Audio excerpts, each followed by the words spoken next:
Hi everyone and welcome to another video. Today we're going to be taking a look at LEGO set number 40478, or the Miniature Disney Castle. This set has 567 pieces and currently retails for $50. So this set was released for the 50th anniversary of Walt Disney World, and I have to say the box art on this looks amazing. So without further ado, let's go ahead and open this set up and build what's inside. So I just finished building the set and here it is. Honestly, this set looks pretty cool. I really love all the mini detail on it. I also forgot to mention that it does come with one minifigure. We have Mickey in his 50th anniversary costume here, so we'll talk about him right now. This minifigure is a very standard Mickey Mouse minifigure. The only difference being that he does have a nice torso print, which basically has kind of a tuxedo. It is printed on the front, but there is no printing on the back of this, so very basic print overall. He does also have feet printing, if you notice, and it does go onto the side of his legs too, which is a very nice touch. I really like that LEGO decided to do that. And then he also has his custom head mold for the Mickey Mouse. It is not rubberized, it's basically just a plastic piece that goes there. Really nice print, and it looks pretty good. Taking a look at the actual build itself here, you'll see we have a very nice rounded base, and then we also have this cool little golden drawbridge. So most of the colors on this are gray, white, gold, and like a sparkly blue. So very nice colors for this castle as well, and I really like the way it all turns out together. The way that LEGO actually decided to build this with all the brick techniques is very interesting, so we'll go and take a look at those in a second. The back of the build is also quite nice. Again, the frame continues around it, and then we have some of these inverted pieces to make it look kind of like a castle. And then right here, we have these nice window pieces that almost have like a sparkly glow to them. If you put it under the bright light, they do almost look purple, actually. And very cool, very excited to see that as well. The windows are also positioned in kind of a angled area, so they look like they're kind of rounded. And then we also have this balcony thing up here, which is basically used by half a storage container, which makes it look like there is a little room that can be accessed from there.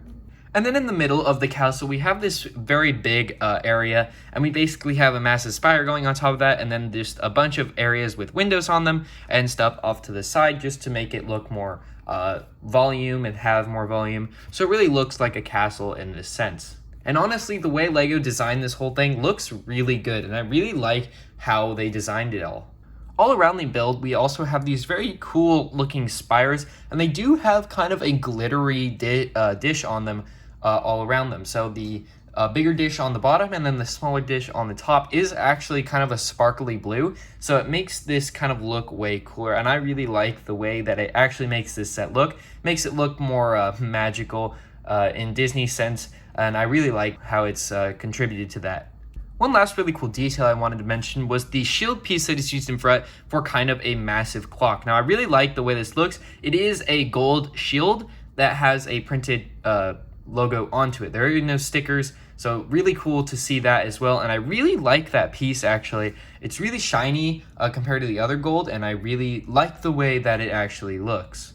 Starting off with this wall right here, you'll notice that it is at an odd angle, and the way LEGO did this was they actually, if you disconnect it, have these clips in here that connect to this kind of shield piece, which connects to the back of this right here, and that allows it to kind of be angled like that as well as stay attached. So really cool brick design there.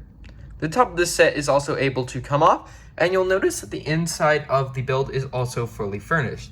If you'll notice right here, we have a painting hanging up. That is a printed 2x3 tile of a Disney castle, and it does have the Disney castle set number in it, but it is the big one, so it's not the small one, it's the 16 plus set that we saw get released previous to this one. You'll also notice on the other side that we do have some glass slippers from Cinderella, I believe, so a very nice detail added there. There are a few things I don't really like about the interior, and that would be the multicolored bright pieces on the inside of the wall. I don't really know why LEGO decided to include those because they don't really make any sense to be there. See, on this side we have a bunch of red and yellow, and then on this side we have some blue over here and red and yellow. So it kind of makes the set look a little bit ugly on the inside, but either way I do think it's pretty cool. If you'll notice right here, we also have these kind of pieces right here. I'm not really sure what those are, but they do add some detail to the set, and I think those look pretty nice. Looking through the front entrance, you'll notice we have these kind of arrow pieces that are supposed to make a kind of gate look. And then if you look farther than that, you'll notice we have two minifigures that are black that are supposed to be like they're a person kind of touring the whole castle, which is a really cool detail. I really like that was added in as well. Overall, I think this is a pretty good set that LEGO released, and honestly, I really like it. I would say you should definitely go get this one if you're into Disney, or if you just like the Legos that are miniature that LEGO does. I know I do, that's why I picked this set up. But overall, I do think this is a pretty good set. Anyway, thank you guys so much for watching, and I'll see you in the next video.